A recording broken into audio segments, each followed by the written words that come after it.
This is Major Tom to ground control. I'm stepping through the door. At the edge of the universe, space, the final frontier, to boldly go to where no man has gone before. Revelations 21:1.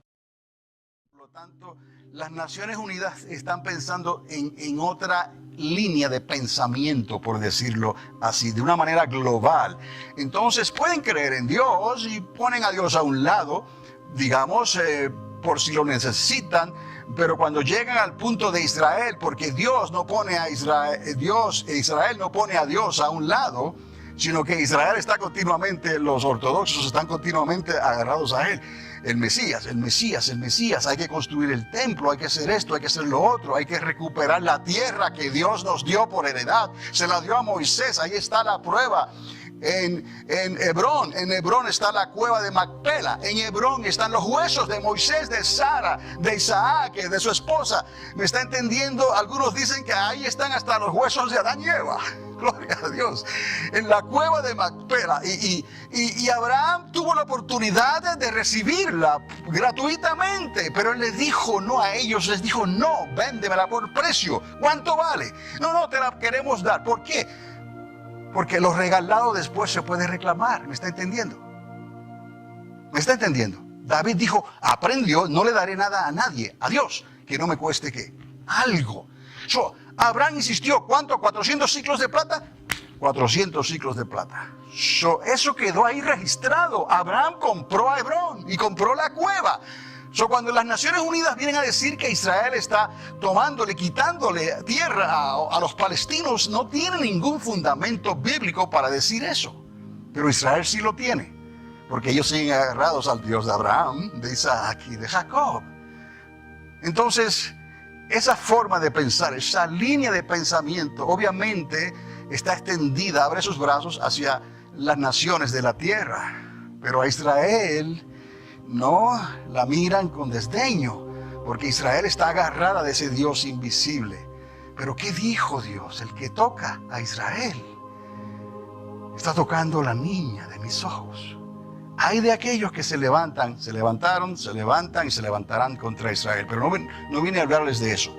Todo comenzó en el año 6 antes de Cristo. Ya entendemos, ¿no? El 6, en el 4 muere Herodes y por ahí sigue la historia, ¿no? Luego Jesús de Nazaret va al templo a los 12 años. Seguimos que, ¿por qué sabemos que fue a los 12 años? Porque Lucas, el médico amado, un historiador que lo estamos estudiando, ustedes lo están estudiando los miércoles y ahora van otra vez al libro de Lucas, ahora entrando de lleno al libro de Lucas. Él era un médico, y era un historiador, mejor que Josefo, ¿no? Porque Claudio Josefo, le gustaba añadir un poquito, ¿no? Como para llamar la atención, puede que le añadiera un poquito a un suceso con tal de que fuera más llamativo. Lucas no. Lucas dice diligentemente, oh amado Teófilo, yo estudié, hice todos estos estudios, ¿no? Y escribí este tratado exclusivamente para ti, para que tú sepas lo que está pasando. Lucas es exacto en su griego, es exacto en lo que está diciendo, ¿no?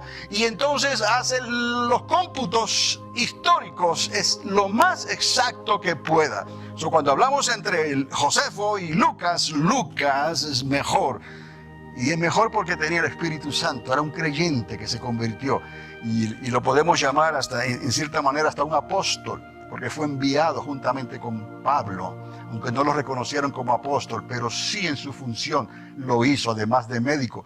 Y cuando Pablo está en su mayor necesidad, lo han dejado solo, porque así es lo que hace el mundo. Cuídate del mundo, porque te vas a quedar solo. O te vas con el mundo o te quedas solo. ¿Y qué dijo Pablo? Me han dejado todos, me quedé solo. ¿Solo quién está conmigo?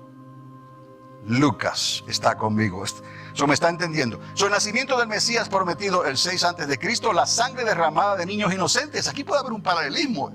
Herodes se volvió loco. Estaba loco el hombre.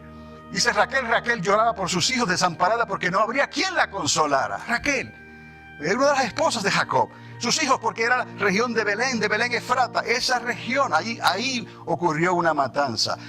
¿Cuántos niños? No se sabe exactamente, pero Herodes se volvió loco y desató su furia contra esos niños y murieron, sangre inocente. ¿Qué está pasando hoy con la sangre de los abortivos? ¿Qué está ocurriendo con tantos billones? Más de 40 millones por lo menos. Hace años atrás usaban el número de 40 millones de abortos anualmente. Sangre inocente, ¿no? Hoy quizás pasan de los 50 millones al año de niños y niñas que mueren a través de los abortos, ¿no? Sangre derramada de niños inocentes. La muerte de Herodes en el año 4, ahí ve la letrecita VRI, verificado, ¿ok? Esto lo podemos verificar. Herodes el Grande muere en el 4 antes de Cristo. Flavio Josefo también verifica. VRI, estamos considerando lo que Flavio Josefo escribió, le estamos creyendo, ¿ok? Parte de los relatos futuros más adelante, obviamente él viene más adelante, para la guerra de los judíos se le escribe.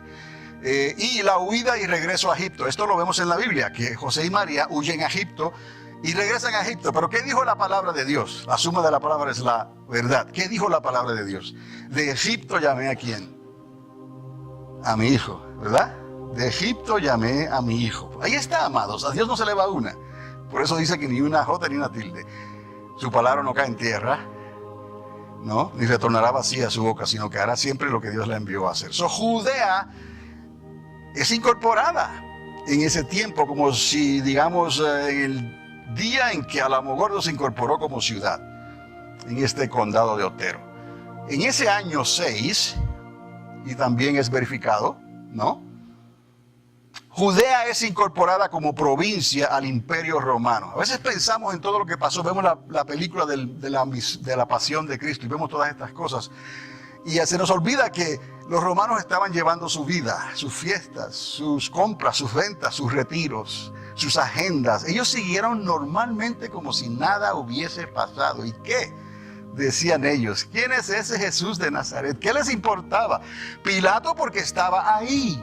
Y tuvo que lidiar, confrontarse con esta situación, de esta rebelión, de esta revolución que luego se formó en un altercado y casi ocurre una revuelta que ocurrió más adelante, ¿no? Que llevó a la destrucción del templo. Pero estamos oyendo todas estas cosas y Roma estaba viviendo su vida normal, como hoy en día están los grandes senadores, los presidentes, los gobernadores, así, y estuviera aquí en el Alamogordo un poder del Espíritu Santo, y aquí fue donde Jesús vino y nació y padeció y vivió y todo eso, y no les importa un blero, no les importa absolutamente nada.